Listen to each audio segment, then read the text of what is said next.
Okay, so today's topic is marriage and whether or not it's right for you. So, I'm all about breaking down traditions and setting aside things that don't make sense for your life.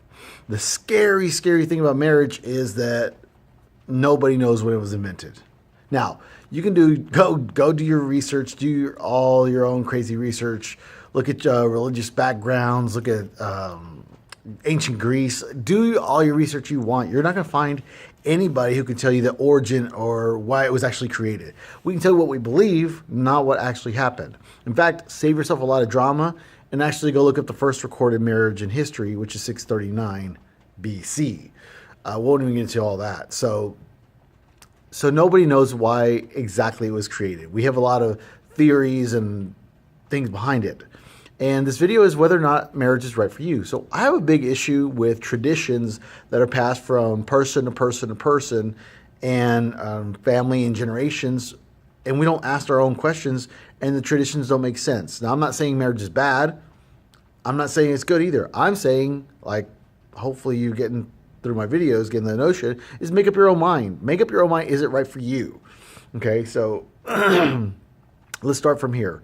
One of the scary things in my life is when I see my nieces or my granddaughters programmed to be married. Like they're little and they're young and they're programmed to be married. Like they start talking about husbands, wives. I see little girls.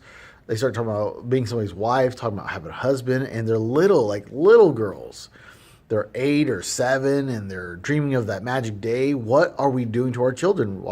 How are we programming them that you need to be married immediately? So a big basis for marriage commonly now in this day and age that we're at is that it's built around love. You don't have to be married to have love in your life. You don't. You don't have to be married to have children. Goodness knows we all should know that. Children out of wedlock is commonplace. Children in high school is pretty commonplace too now. So let's set that aside. So marriage exists before written history. It exists before we're recording it. It exists before written history. It's been around forever.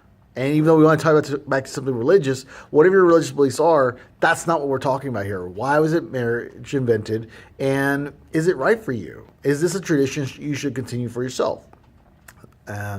So let's start off why it was invented. Arranged alliances, way back in tribalism, way back when we were tribes, it was a way to stop the bloodshed between tribe and tribe, is to marry two different people from two different tribes to make a bigger unit and not kill each other off. It's like without genocide. So we're actually literally surviving. And arranged marriages aren't new. They still exist today.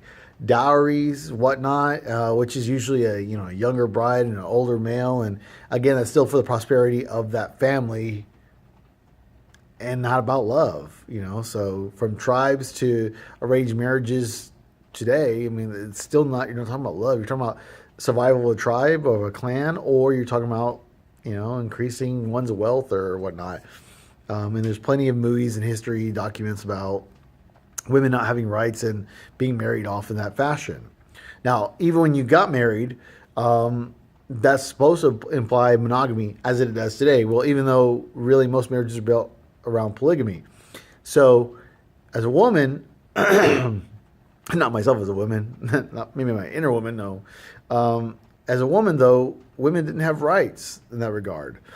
So if you and I were married, or if a woman and a man were married, the the woman, if she got caught having extramarital affairs, she was beheaded. She was killed. She didn't get the fancy letter A on her chest or anything like that. She was killed. She was gone. Now the man, though, got to have mistresses, concubines, second wives. It wasn't built around monogamy. It was built around, I own you. You belong to me. If I catch you with anybody else, you're gone. And that's absolutely not the basis of what we do today, right? Because we centric about love and we center around children. We get married, go into contract, and if you leave me, I leave you. One of us gets half the other person's stuff. So it's a contract, okay? Not built around love. In fact, church and state were quite separated till 1215 when the Catholic Church got involved and said, no, you need to declare every marriage out loud. It needs to be written down. We need to record it. 1639, like 400 years later, is when state got involved and they started doing just marriages by civil state, and that's in the U.S. So marriage is this crazy long history. Now, I myself am currently married. My partner and I, she and I, have an agreement. If it wasn't for a tax break, we wouldn't be married. She doesn't even have my last name. We have separate names because it's idiotic. It's not necessary. Okay, if we didn't get a tax break, we wouldn't be married. So when you look at what I'm talking about, should you be married? Here's what I want you to think about. I want you to start thinking about all of the traditions, all of the pressure that's put on us to be married, and why we should be married. Here's what I really like you to come up with is, what does marriage mean to you? And more importantly, what does it mean to your partner, your potential partner? And should you guys do it? Because the verse notion is this: if your local, state, country, whatever, didn't recognize your marriage by law, would you still do it? Would you still do it if it's just, you and somebody else going to someone's living room and just being you two and saying, I commit myself to you based on whatever religious beliefs, deity, God, or just me to you, I'm making an oath? Would you still do it if the law had nothing to do with your marriage? Ask yourself those strong questions. I'm not telling you not to get married. I'm just about breaking and stopping traditions that don't make sense for everybody. And the state of the world that I see is that we pressure you to get married. We badger you about getting married. And goodness knows if you're a female and you're getting like in your teens and your 20s, people are going to start hitting you up. Your grandparents, your parents, your cousins, like, when are you getting married? When are you getting married? Guys go through a similar thing, not as bad though. We do. We get that pressure. And it's a world of emulators. Monkey see, monkey do, and emulate people. Oh, everybody else got married. My parents got married. I got to get married. No, hold on.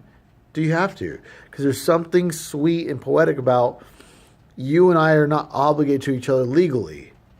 Yet you choose to lay by my side in my house or in our house, by me, with no legal ties to me.